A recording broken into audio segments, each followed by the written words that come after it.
안녕하세요. 눈팅만 하던 이 게시판에 제가 글을 쓰게 될 줄은 몰랐네요. 저는 5개월 전 결혼 약속한 사람과 파혼한 29살 여자입니다. 지금 생각하면 더 진행되기 전에 빨리 파혼하길 너무 다행이란 생각이 들 정도로 시어머니 될 뻔했던 그분 생각만 하면 몸서리가 처지네요. 신상 문제도 있어 많은 이야기들을 다 풀어 쓸 순 없고 딱 그 남자와 예비 시모와 있었던 일들만 써보겠습니다. 주작이라고 하실 분들도 있으실 텐데 실화 맞고요. 이 글을 쓰는 이유는 세상에 이런 몰상식한 사람들도 있다는 걸 많은 사람들에게 알려주고 싶었어요. 전 남친은 저보다 4살 많았어요. 당시에는 너무도 다정하고 성실했던 남친이라 딱히 흠 잡을 것도 없어 보였어요. 아무리 제가 결혼 생각이 별로 없었다고는 해도 20살 철없는 연애할 나이는 아니었기에 상대 부모님 노후 준비나 재정적인 문제도 잘 살펴보긴 했었죠. 그런 점에서 역시 별 문제 없는 남자였습니다. 남친 집에 인사 갔을 때도 저는 시어머니 될 분께 좋은 인상을 받았었거든요. 참고로 남친은 중학생 때 아버지가 돌아가셨습니다. 남친에게는 홀어머니에 남동생 하나 있었어요. 남친은 아직 독립하지 않은 상태였고 저는 전근으로 인해 남친이 살던 지방으로 혼자 이사 온 상태였죠. 그러다가 만나서 연애한 거고요. 예비 시모가 저희 결혼 생각 있다고 말씀드리니까 그러시더라고요. 나는 아들네한테 별 간섭하면서 살고 싶지 않다. 자기들끼리 잘 살면 그만이지. 요즘이 예전처럼 시집살이 시키는 시대도 아니고 말이야. 그렇게 쿨한 면모를 보여주셨어요. 그리고 신혼집에 대해 이야기하다가 당시 예비 시모가 그러셨거든요. 시골에 땅이 있긴 한데 개발 예정이라 땅값이 오르고 있다고. 그걸 당장 팔면 신혼집은 해줄 수 있으나 손해이니 나중에 팔아서 저희 준다고 하시더라고요. 제가 그 말을 철석같이 믿은 건 절대 아니었고 그냥 말씀만이라도 너무 감사했어요. 그런데 이어 말씀하시는 어머님 말씀에 좀 놀랐습니다. 어머님이 갭 투자 목적으로 매매해서 갖고 있는 17평짜리 빌라 하나가 있는데 신혼집을 거기로 들어오면 안 되겠냐고 하시더군요.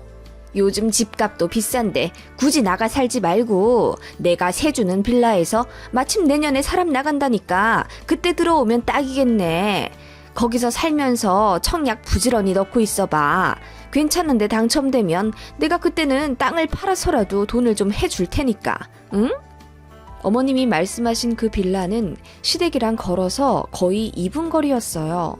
어머님 댁은 아파트였고 그 길 건너 빌라 골목에 있는 집이었어요. 왕복 4차선 도로에 횡단보도 하나만 건너가면 되는. 어머님 말씀만 들으면 거의 반합가나 마찬가지인 것 같은 느낌?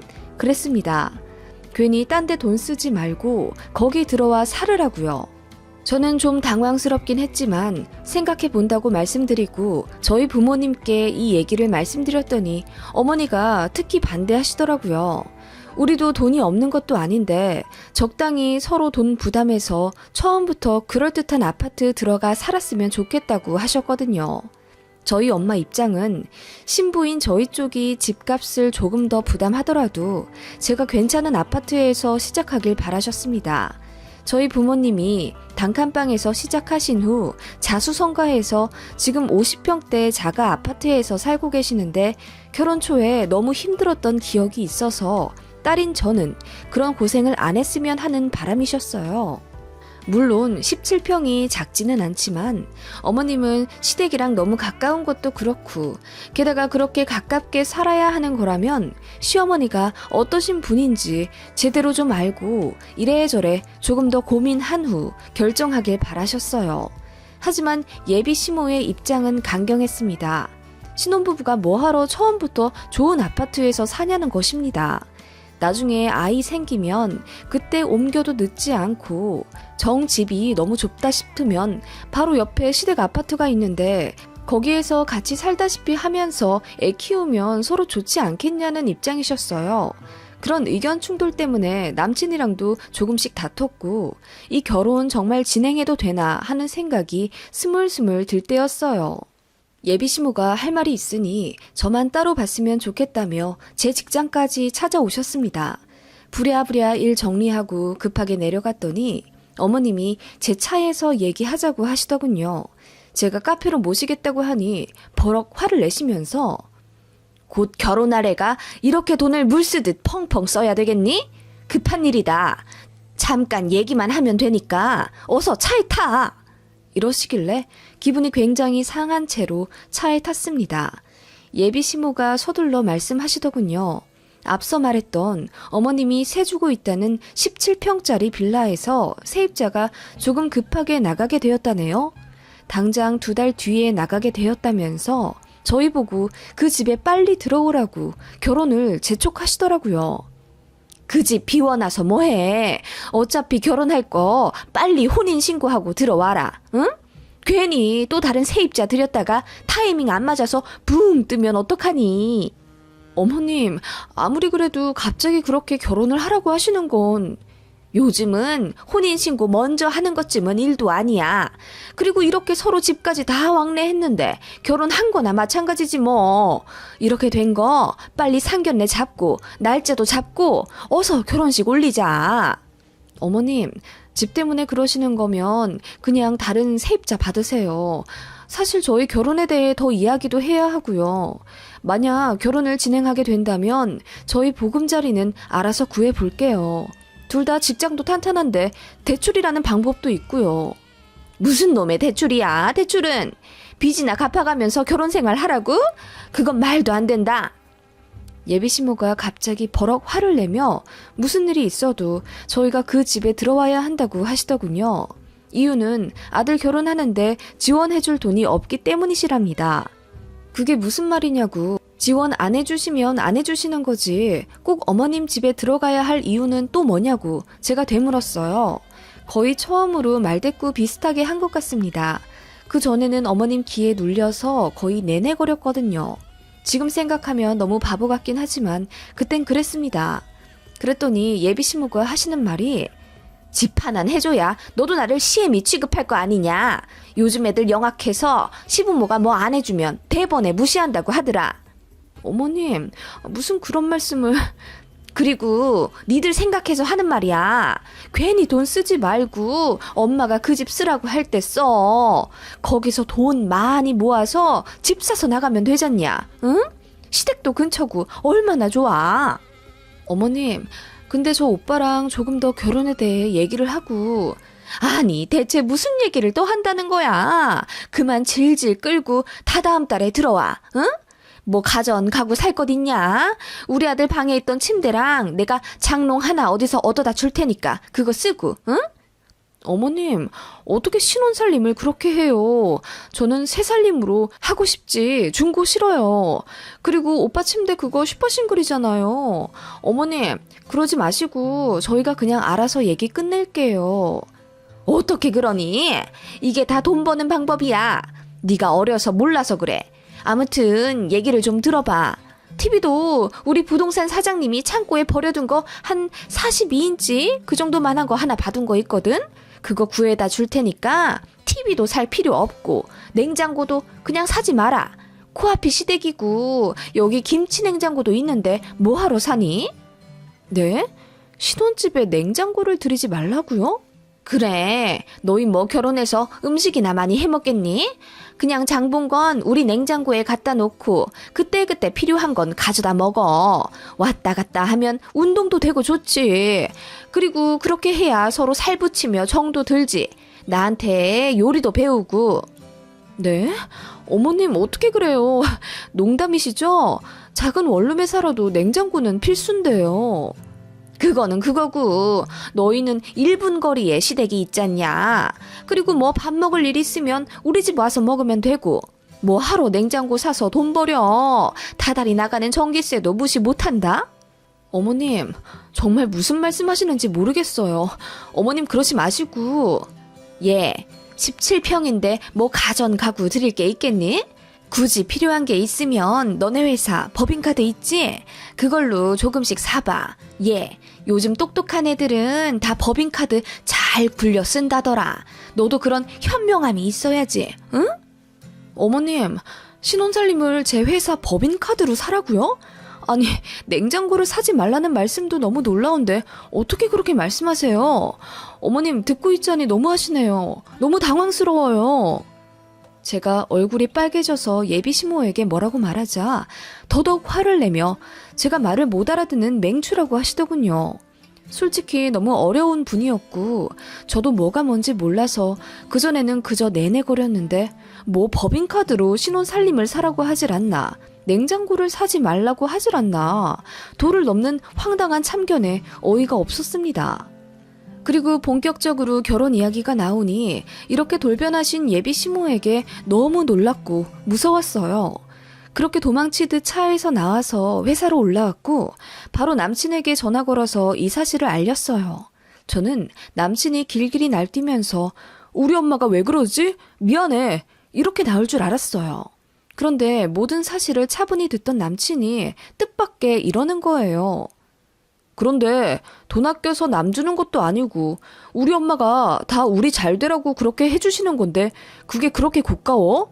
막말로 너희 집에서 집값 대주실 것도 아니잖아. 뭐? 아니, 다 대주시는 건 당연히 아니지. 그래도 어느 정도는 보태주신다고 했어. 그 부분은 나도 감사하게 생각하고 있고. 그리고 어떻게 우리가 살 곳을 전부 부모님한테 기대? 어느 정도는 대출 받을 생각도 해야지. 나는 대출 싫어. 단 한 번도 빚 있는 상태로 살아본 적이 없어서 무섭기도 하고 나 살 때 전부 현금으로 낸 거 알잖아. 아니, 그건 그런데 그렇다고 어떻게 요즘 세상에 앞으로 대출을 하나도 안 받을 생각을 해?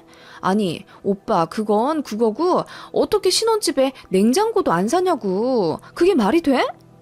신혼집에 모든 걸 다 갖춰야 한다는 고정관념을 좀 버려. 그래, 우리가 뭐 얼마나 밥을 해먹겠냐. 그리고 코앞이 우리 집인데 뭐 먹을 일 생기면 우리 집 가면 되지. 엄마 말이 영 틀린 것도 아니잖아. 네가 어려서 그런가 본데 돈 아끼려면 다 그렇게 조금씩 참고 불편함 감수하면서 사는 거야. 그리고 우리 엄마 나 없으면 적적하실 텐데 네가 냉장고 핑계로 우리 집 자주 들락날락하면 더 친해지고 정답고 좋지. 뭐? 들을수록 황당한데? 아니, 다 떠나서 그러면 직장 법인카드로 신혼살림을 사라고 하시는 게 오빠는 그럼 말이 된다고 생각해? 걸리면 나더러 깜빵 가라고? 제가 황당해서 소리를 지르며 화를 내자 남친이 본인이 더 버럭 성을 내더라고요. 막무가내였습니다. 다 우리 잘 되라고, 그냥 하신 말이라고. 그리고 본인은 절대로 대출 안 받고 살겠답니다. 사실 남친이 그 전에도 좀 짠돌이끼가 있었어요. 사람 만나면 돈 써야 해서 연애도 안 하고 친구도 잘 안 만나고 살아왔다더군요. 회사에서도 악착같이 돈 아끼면서 사비 내야 하는 회식엔 참여도 안 해서 직장 동료들이랑 살갑게 지내지도 않는다면서.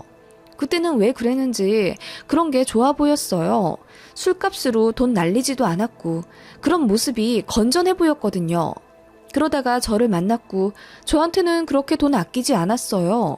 이 정도로 비상식적인 사람이라면 결혼 생각도 안 했겠죠. 물론 할인 받는 것에 엄청 예민해야 한 점은 있었으나 서로 거의 반반씩 부담해서 데이트했기 때문에 그냥 그런 점이 알뜰해 보이고 좋았습니다. 저도 낭비하며 살지 않았고 사회 초년생 때부터 좀 무리해서 적금 든 덕분에 또래보다 2~3배 정도 많이 돈 모아놨습니다. 저희 부모님도 저 결혼하면 자금 대주시려고 저 어릴 때부터 모아두신 목돈도 있었고요.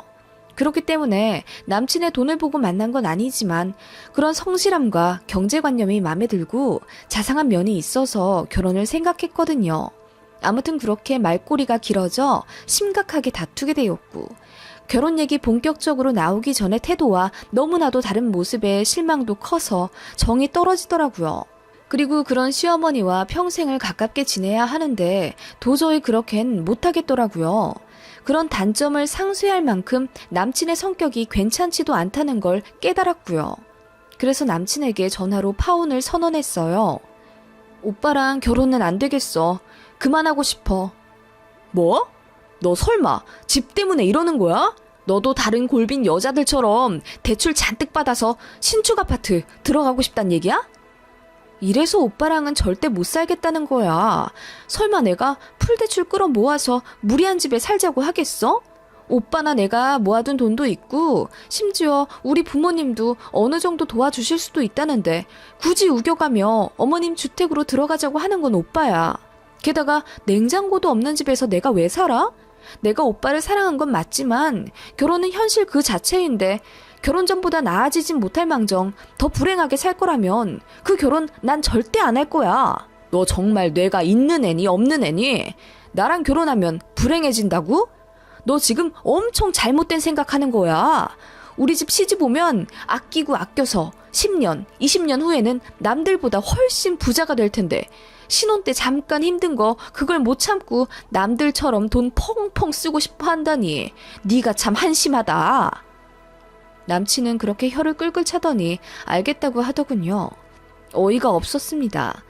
그렇게 저희는 한순간에 파혼하고 헤어졌죠. 그렇게 끝난 줄 알았습니다. 며칠 뒤 새벽 4시 반에 전화가 오더군요. 저는 회사 출근 알람인 줄 알았습니다만 눈 비비고 본 핸드폰 액정화면에 뜬 어머님이라는 세 글자에 소스라치게 놀랐습니다. 받을까 말까 고민하다가 순간 화가 치밀어 오르더라고요. 지금이 몇 시인데 전화를 다 하나 싶어서요. 받아서 무슨 소리 하시는지 드러나 보자 싶더군요. 통화 버튼 누르자마자 벼락같이 호통치는 소리에 잠시 귀청이 떨어져 나갈 뻔했습니다. 네가 뭔데 파혼을 하자 말자 하냐? 어? 지금 몇 시인 줄 아세요? 새벽 4시 반입니다. 너 진짜 후회할 거다. 응? 그리고 너 때문에 그 집 다른 세입자들이 타이밍 놓치고 아까운 새만 날리게 됐어. 네가 책임져라. 네? 제가 책임지라고요?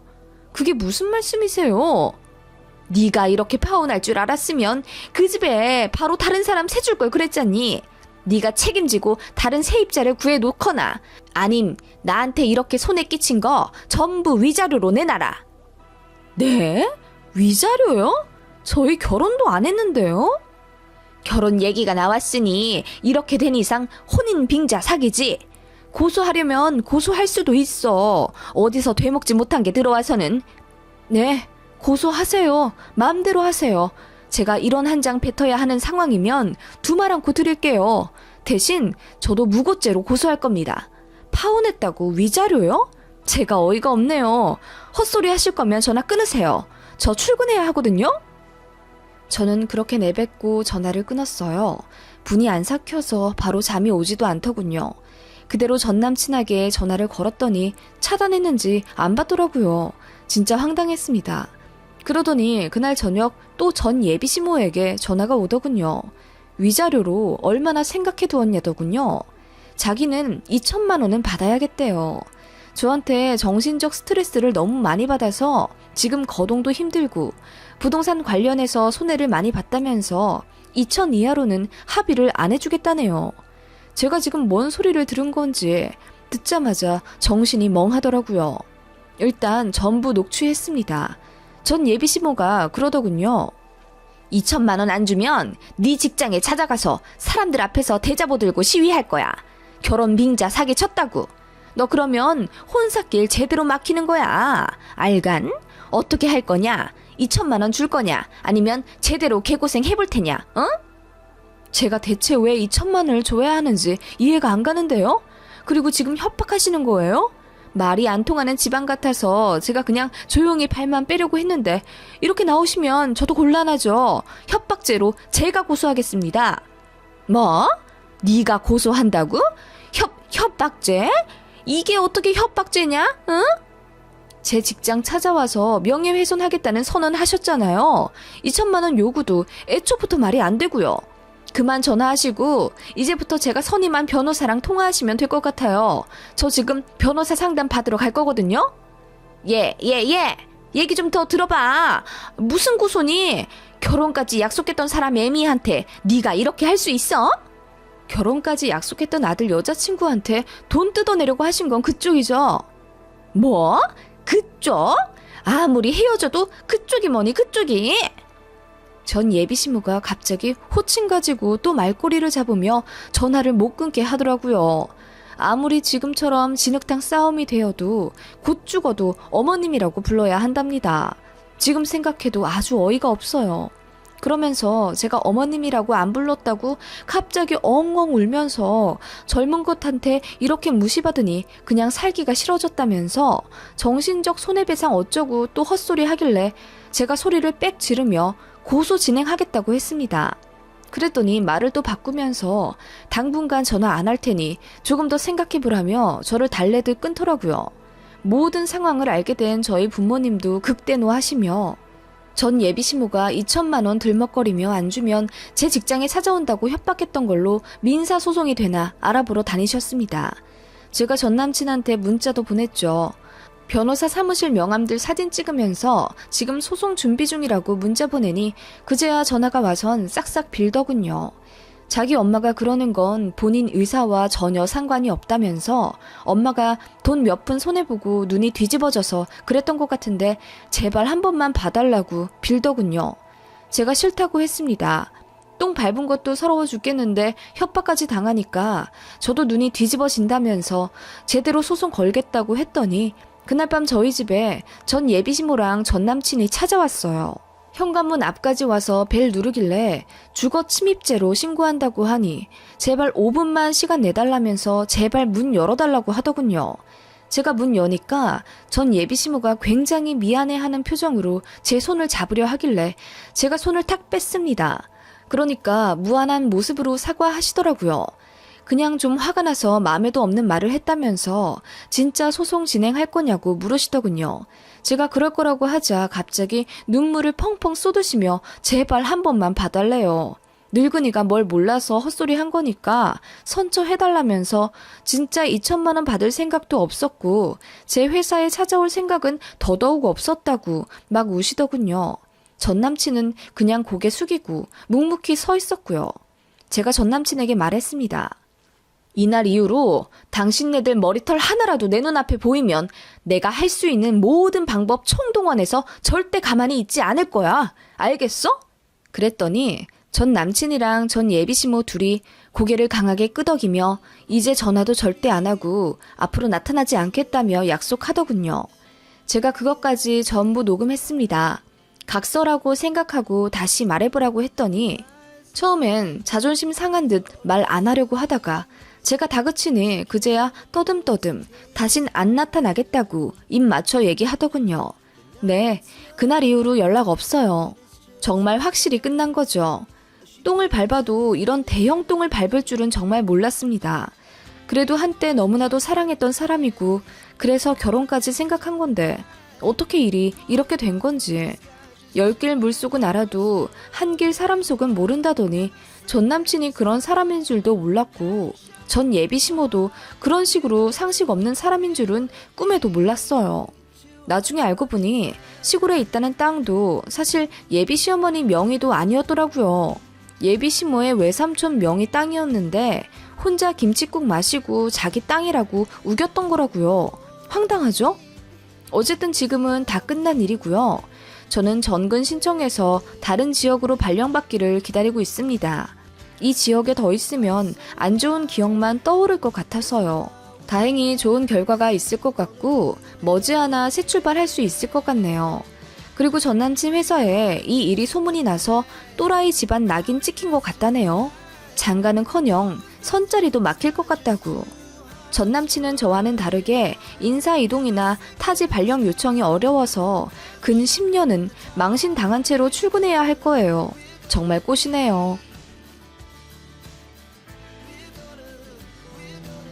시어머니 때문에 미치겠습니다. 제가 얼마 전에 새 차를 뽑았거든요.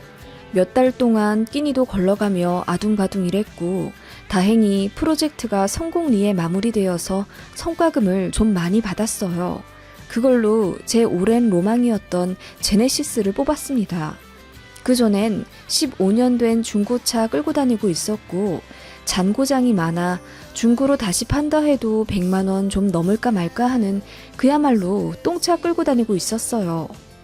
새 차 사려니 괜히 돈 아깝고 그래서 정말 퍼지기 직전까지 타고 다니려고 했습니다. 남편 차라고 해야 하나? 저희 패밀리카는 신형 SUV이고 그걸로 남편이 애들 등하교까지 다 시켜줍니다. 저보다 출퇴근 시간도 더 여유가 있어서요. 가족끼리 놀러 갈 때도 SUV 타고 다녔고요. 그렇기 때문에 그냥 제가 그 중고차 끌고 회사 출퇴근하며 다녔던 거고 그 점에 대해서는 불만이 없었어요. 그러다가 이번에 성과금도 통 크게 받았기도 하고 차량 디스크 쪽에 결함이 또 생겼다길래 남편의 강력한 주장 하에 기존 차 폐차시키고 새 차 뽑았습니다. 처음 차 계약한 날 시댁에다가도 얘기했죠. 시아버지는 너무 잘 됐다면서 진심으로 축하해 주셨는데 역시나 질투 많고 심보 별로인 시어머니는 뭐하러 그렇게 비싼 차 뽑았냐 하시며 비아냥 대시더라고요. 솔직히 저 대기업 다니고 돈도 벌 만큼 벌었는데도 아낀다고 차도 안 바꾸고 열심히 돈 모아서 집 대출 부지런히 갚았거든요. 재작년쯤엔 남편 연봉보다 넘어섰고 뭐가 문제인지 진짜 모르겠습니다. 제 동료들 중에 외제차도 많아요. 그리고 제가 내후년부터 부서 이동이 예상이 되어서 출퇴근 시간이 좀 느슨해졌어요. 그래서 저랑 남편이 번갈아 아이들 등하원이랑 학원 라이딩까지 번갈아 책임질 수 있으니 저도 좋은 차로 애들 안전하게 태워줘야죠. 겸사겸사 그렇게 좋은 차 뽑아서 오래오래 끌잔 계획이었는데 시어머니는 제가 사치 부린다면서 뭐라고 하시는 거예요. 차값이 얼마라고? 차 한 대에 6천, 아니 거의 7천이나 해? 그렇게나 비싼 차를 꼭 끌어야겠냐? 어머님, 저번에 말씀드렸다시피 여보, 됐어. 뭐하러 또 설명을 드려. 엄마, 살만하니까 사는 거야. 누가 들으면 우리가 외제차라도 끄는 줄 알겠어. 이 사람 능력도 좋고 그만한 차 예전부터 끌어도 됐었는데 돈 아낀다고 계속 그 똥차 끌고 다녔던 거야. 엄마는 맨날 뭐가 그렇게 불만이야? 남편이 저 대신 제 편을 들어주며 시어머니께 한 소리 하니까 그제야 아무 말 안 하시는 시어머니였어요. 그 전부터 그랬어요. 결혼 전에는 쿨한 시어머니인 척 하더니 막상 결혼 준비하면서 본색이 바뀌시더라고요. 신혼집 마련하는데 너무 휘청해서 양가 모두 예물 예단 안 하기로 분명히 말 끝냈었는데 결혼 한 달 앞두고 갑자기 제가 해오는 예물 예단이 꼭 받고 싶으니 야간 알바라도 해서 더 해오라고 하시더군요. 어이가 없어서 제가 울고불고 난리쳤더니 남편이 얼굴이 사색이 되어 중간에서 해결했던 적이 있습니다. 막상 아들 결혼시키려니 마음이 좀 아쉽다시며 결혼식장에서는 얼마나 펑펑 우시던지요. 화촉하는데 정말 나라라도 잃은 듯이 엉엉 목 놓아 우셔서 사회자도 당황하고 하객분들 다 웅성웅성 거리기도 했어요. 진짜 레전드였죠. 그때 제 친구들이랑 회사 동료들이 저한테 진지하게 너 시집살이 심하게 당할 것 같은데 어떡하냐며 걱정해주기도 했어요. 저도 황당하긴 했는데 다행히 남편은 늘 제 편이라 시댁 때문에 싸우는 일은 거의 없었습니다. 게다가 시아버지도 좋으신 분이었거든요. 제가 부담스러워 할까봐 전화도 잘 안 하시지만 어디 여행 가시면 제 생각 난다며 그곳 특산물을 꼭 제 이름으로 보내주시는 아버님이었습니다. 그리고 가족들이랑 나눠 먹지 말고 저 혼자 챙겨 먹고 건강하라며 1년에 한두 번씩 영양제며 몸에 좋은 알로에 주스나 녹용 같은 걸 회사로 보내주시곤 했습니다. 그런 시아버지와 남편 덕분에 큰 잡음 없던 결혼 생활이었는지도 몰라요. 결혼 생활 10년 동안 시어머니는 호시탄탐 저에게 시비를 걸지 못해 안달이셨어요. 제가 일하느라 바빠서 전화 못 받으면 5기로 더 전화를 하며 부재중 30통까지 찍으신 적도 있고 저더러 일하는 걸로 유세 떠냐며 저처럼 일하느라 며느리 노릇 못하는 사람보다는 돈 한 푼 안 벌더라도 착하고 순한 며느리가 더 좋다고 대놓고 말씀하신 적도 있어요. 제가 애교가 별로 없긴 하지만 그래도 예의는 잘 차리는 편이고 시어머니가 저에게 막말을 많이 하시긴 해도 나중에 제가 더 떳떳하기 위해서라도 제 몫의 노릇은 잘 하려고 노력했습니다. 워킹맘이라 가끔은 토 나오게 바쁘고 힘들었지만 그래도 꼬박꼬박 시댁 가서 큰 며느리 노릇 잘 해왔다고 자부합니다. 시어머니가 저더러 살이 쪄서 코끼리 같네. 저보다 나이 많은 작은 동서보다 제 나이가 10살은 더 많아 보인다는 둥. 별 말도 안 되는 가스라이팅 하면서 엄청 기죽이려고 하시더라고요. 물론 저는 그런 말들에 1도 타격받지 않았습니다. 시어머니 하는 행동에 일이 일비하는 며느리가 되고 싶진 않았거든요. 그리고 그런 말들을 들으면 저도 나름 안 참고 할 말 했어요. 한 번은 어머님처럼 매일 술 먹어서 찌는 술살도 아니라 야식 한 번 안 먹으면 바로 빠진다. 그리고 제일 중요한 건 저는 남편처럼 비만도 아니고 그냥 적정 체중이라고 한마디 했더니 얼굴이 울그락불그락 하면서 열받아 하시더니 제가 한 말이 다 사실이니까 뭐라 대꾸도 못 하시더라고요. 그리고 말끝마다 동서랑 비교하면서 저를 깎아내리시는데 같이 듣는 동서도 되게 민망해 하거든요. 일부러 가스라이팅 하시는 건지. 아무튼 그러실 때마다 저는 다른 시어머니 얘기했어요. 제 친구 시어머니는 이번에 임신했다고 먹고 싶다는 음식 다 만들어서 보내주신다더라. 누구는 용돈 주신다더라. 이러쿵저러쿵 얘기했어요. 저희 시어머니는 저 임신했을 때 축하한단 말도 안 하고 뭐 먹고 싶냐 한마디 안 물어봐 주셨거든요. 예전에는 그냥 저도 순하게 내내거리고 아무 말 안 했었는데 첫 아이 낳고 나니까 권리만 요구할 뿐 어떤 선의도 보여주지 않는 시어머니에게 너무 실망해서 그 이후로는 저도 하고 싶은 말 다 해요. 남편도 참지 말라고 했고요. 남편한테 제일 먼저 말했네요. 저 시어머니 때문에 이혼하고 싶을 지경이라고 하니까 사색이 되면서 앞으로도 무조건 제 편 들어줄 거고 시어머니 단속 본인이 잘하겠다고 선언하더군요. 그리고 나서 시어머니한테 가서 대판 싸우고 온 모양이던데 그 이후로는 다행히 시어머니가 제 눈치를 좀 보시더군요. 뭐 암튼 결혼하고 5년 정도 동안 별일이 다 많았었는데 사실 저도 일이 바쁘기도 하고 아이 낳고 키우며 정신없는 세월을 보내느라 거진 다 까먹고 미움도 흘려 보냈습니다. 시어머니에게는 적당히 도리만 하고 듣기 싫은 악의가 있는 말들이나 행동은 그냥 한 귀로 듣고 흘리곤 했어요. 그런 시간을 보내던 와중에 제 차 사건이 터진 거예요. 제가 차 뽑았다고 했잖아요. 새 차가 출고되기까지 자꾸 미뤄져서 총 3개월 정도 걸렸는데 시어머니가 맨날 저더러 언제 차가 출고되냐고 물으시더라고요. 처음엔 뭐 축하라도 해주려고 물으시는 건가 했는데 너무 집요하게 출고일을 계속 물으시더라고요. 이상하다 싶을 때 알아차려야 했는지도요. 그렇게 새 차가 정식 출고된 날 딜러가 저희 아파트 주차장까지 차를 드랍해주고 갔어요. 애들이랑 남편이랑 너무 좋아하며 새 차 앞에서 사진도 찍고 남편이 고사는 안 지내더라도 구색은 잡자며 집에서 팩소주 하나 사가지고 나와서 찔끔찔끔 뿌렸네요.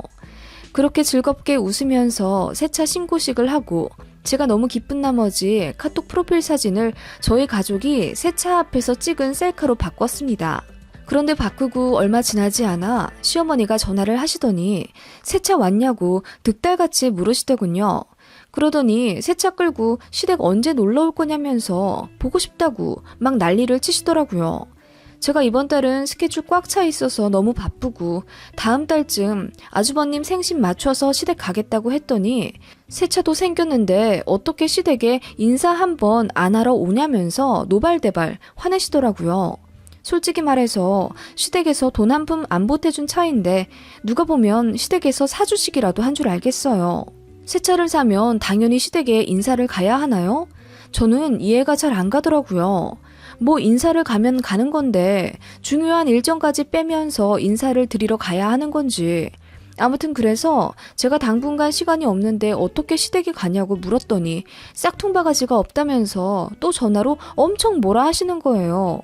남편이 그 전에 시어머니한테 난리 한번 친 이후로 막말이 좀 잠잠하더니 몇 년 만에 또 들어보는 싹퉁머리 단어였어요. 제가 그렇게 싹퉁머리 없는 며느리였으면 애저녁에 도리 안 하고 연 끊었습니다. 시댁에 드린 용돈만 지금까지 거의 3천만 원 이상이고 명절마다 가서 앞치마 입고 땀 뻘뻘 내면서 요리하고 한 달에 한두 번 안부 전화도 드리고 옷이며 영양제며 각종 선물도 두세 달에 한 번씩 챙겨서 보내드리는데 제가 뭘 그렇게 잘못한 며느리인가요? 암튼 저도 화가 나서 시간이 나면 가겠다며 언성을 좀 높였더니 시어머니가 빽 소리를 지르며 저희 집에 오시겠다 하시더라고요. 참고로 시댁은 차로 1시간 거리입니다. 저희는 경기 북부고 시댁은 서울 인접한 신도시예요. 시어머니는 운전을 하실 줄 아십니다. 그렇게 전화 끊자마자 정확히 55분 만에 저희 아파트 입구 차량벨이 울리더군요. 인터폰 보니 시어머니가 씩씩대면서 문 열으라고 카메라 향해 손가락질 하면서 소리치는 게 보였습니다. 너무 황당했어요. 그때는 남편이 아이들 데리고 마트 갔다가 블럭카페 간 날이라서 집에 저밖에 없었거든요. 그렇게 집에 오시자마자 대뜸 외투를 벗어 저에게 던지다시피 하시더니 소리를 막 지르시더라고요. 네가 그렇게 잘났냐? 그렇게 잘났어? 어머님, 진짜 왜 이러세요? 제가 일부러 안 간다고 한 것도 아니고 이번 달은 아이 치과랑 저 워크숍도 있고 주말 근무도 끼어 있어서 너무 바빠요. 아니 시댁이 먼저예요? 그리고 차 뽑은 게 무슨 큰 대수라고요. 그렇게 큰 돈 받아서 네 차부터 홀라당 바꾸는 게 말이 된다고 생각하냐? 응? 네가 그러니까 싹퉁머리가 없다는 거야. 어머님, 그게 무슨 말씀이세요? 내 말은 네가 먼저 이랬어야 한다는 거지. 어머님 성과금 얼마 받았는데 어머님 차 좀 바꿔드릴까요? 이렇게 물었어야 한다는 거야. 어머님 차는 저희 차보다 더 좋은데 무슨 차를 바꿔드리냐고 여쭤봐요. 누가 진짜 바꾼대? 말이라도 물어봤어야 한다는 거지. 어머님, 저만 타는 차 아니고 저희 아이들도 타는 차잖아요. 애들이 안전한 차로 타고 다닌다는 게 그렇게 보기 고가우세요? 어머, 얘 누가 들으면 내가 아주 못돼 처먹은 할머니인 줄 알겠다. 말이 그렇다는 거잖아, 말이. 어머님, 이게 그렇게까지 화내실 일인진 잘 모르겠습니다. 저는 죄송하단 말이 나오지 않아요. 제가 그렇게 말하자 시어머니가 한숨을 팍 쉬시며 네가 그러니까 시어머니 사랑을 여태 못 받고 사는 거라며 성격이 너무 모나고 드세니 문제란 식으로 혼잣말을 하시더라고요. 저도 너무 열받았고 간만에 쉬는 날인데 시어머니가 이렇게까지 집까지 달려오셔서 악담을 퍼붓고 계시니 화가 나더군요. 그래서 그냥 가시라고 했습니다. 그랬더니 안 그래도 가려고 했다면서 물 한 잔 먹고 가겠다고 하시더군요. 그 사이 남편에게 전화가 와서 시어머니가 찾아오셔서 이런 상태라고 설명하는 동안 시어머니가 언제 나가셨는지 집 안에 안 계시더군요. 나가셨나 했고 저는 집에 혼자 남아 씩씩거리며 분을 삭히고 있었습니다. 그리고 남편이 뒤늦게 아이들과 헐레벌떡 들어와 괜찮냐고 저를 챙겨주었고 제가 모든 사실을 자세히 말해주자 남편이 열받아서 시어머니에게 전화하더군요. 그런데 안 받으신대요. 남편이 저한테 미안하다 사과했고 저는 일단 알겠다고 하고 일단락 시켰어요. 애들 학습지랑 숙제도 봐줘야 했고 그날 바빴거든요. 한 가지 이상한 점은 제 차키가 2개가 있거든요. 분명히 화장대에 차키 2개를 놔뒀는데 하나가 없어졌어요. 그러던 어느 날 제가 독감에 걸려서 정말 죽을 정도로 아팠습니다. 급하게 병가를 내고 쉬고 있는데 시어머니한테 전화가 왔어요. 저더러 정말 사과 안 할 거냐며 또 시비를 거시더라고요. 제가 아파서 회사도 못 갔다고 지금은 어머님이랑 이렇게 전화할 힘도 없다고 했더니 멋쩍게 그러냐 하시더니 전화를 끊더라고요. 그땐 저도 플루약에 취해서 비몽사몽했고 그날 이후로 이틀을 꼬박 더 앓은 후에야 겨우 나았습니다. 그렇게 독감 걸린 지 3일 지났을 때 저녁에 남편이 애들 데리고 들어오는 소리에 겨우 깰 정도로 하루 종일 잤습니다. 남편이 저에게 묻더라고요. 그러고 보니 당신 차 어디다 댔어? 지하 3층에 댔어? 아니, 우리 늘 대는 자리 있잖아. 지하 2층 기둥 옆. 거기 당신 차 없던데? 무슨 소리야. 3일 전에 퇴근하면서 거기 댄 거 자기도 봤잖아. 아니야, 없어. 쭉 없었어. 안 그래도 물을까 했는데 나도 정신이 없었지. 지하주차장 공사하는 것 때문에 관리사무소에서 전화가 와서 차를 옮겼나 했고. 차가 없어졌다는 거야? 당신 어서 내 차 좀 찾아봐. 그렇게 남편이 미친 듯이 뛰어내려가 아파트 주차장 전체를 뒤졌습니다. 근데 제 차는 보이지 않았어요. 저는 심지어 무슨 생각까지 했냐면 독감약이 독하잖아요. 제가 약에 취해 잠결에 차를 운전했나 그 생각까지 들더라고요. 실제로 그런 기사도 있었고요. 이거 큰일 났다. 도난 아니면 분실이다 싶어서 그제서야 경찰에 신고를 했습니다. 그런데 충격적인 사실이 밝혀집니다. 경찰로부터 연락이 오기 전에 보험사에서 먼저 연락이 왔네요. 시어머니가 제 차를 끌고 운전하다가 사고를 냈다네요. 무려 강원도에서요. 사건의 전말은 이러했어요. 시어머니가 저에게 전화한 날 제가 출근 못했다는 사실을 알고 저희 아파트까지 오셨대요. 처음엔 저 병간호 하러 오신 거라고 하던데 말도 안 되죠. 평소에 제가 아프든 말든 심지어 제가 첫 아이 유산했을 때도 전화 한 통 없었던 분이세요. 그런 분이 제 병간호를 하러 오신다고요? 말도 안 되죠. 그러다가 제 차를 보고 잠깐 현혹돼서 잠깐 드라이브나 해볼까 하다가 순간 욕심이 생겨서 친구 한 명을 불러 강원도까지 가신 거래요. 마침 주머니에 제 차키도 있었고요. 이게 말이 된다고 생각하시나요, 여러분은? 병간호 하려고 왔다가 잠깐 드라이브 하려고 제 차를 끌어서 친구까지 데리고 강원도에 갔다니요. 그리고 제 차키가 어머님 주머니에 마침 있어요? 이게 무슨 어린애들 말장난도 아니고. 아무튼 그렇게 시어머니는 친구분이랑 강원도 횡성에 한우를 먹으려고 가셨다가 어느 1차선에서 운전 부족으로 연석 2개를 연달아 깔아 밟은 다음 가로수를 들이박으셨는데 하필이면 그 옆에 건설 자재 같은 게 있었다네요. 그게 본넷 쪽을 덮쳐서 차가 거의 반파 상태가 되었답니다.